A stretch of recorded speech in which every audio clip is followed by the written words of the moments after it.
Hai semua, hari ini saya nak masak sayur kobis bersama isi ayam.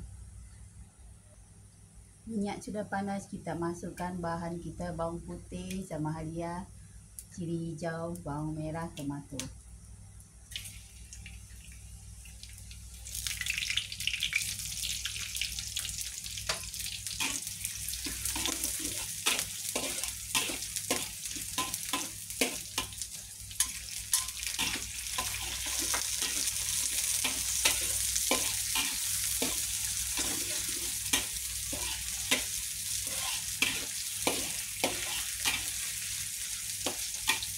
Ini bahan-bahan dia sehingga tomato dia layu.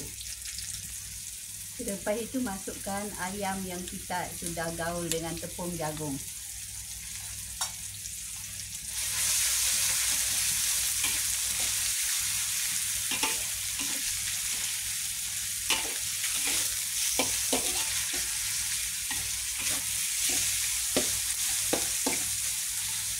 Masakkan dia punya semua bahan tumis ini sehingga masak. Masukkan sayur kobis kita setelah semua bahan sudah betul-betul masak.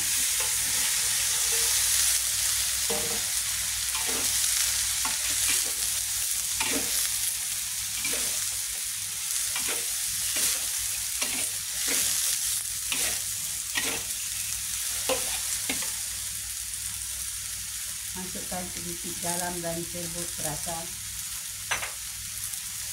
Masukkan juga kicap cair sedikit.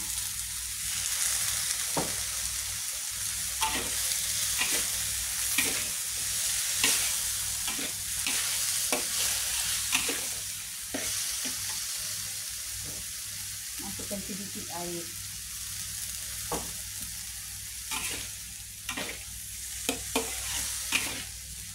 Biar sekejap sayur-sayur semua layu.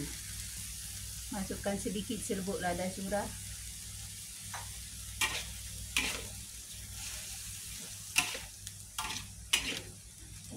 Sayur kita sudah masak, boleh dihidangkan. Ini dia sayur kobis bersama isi ayam.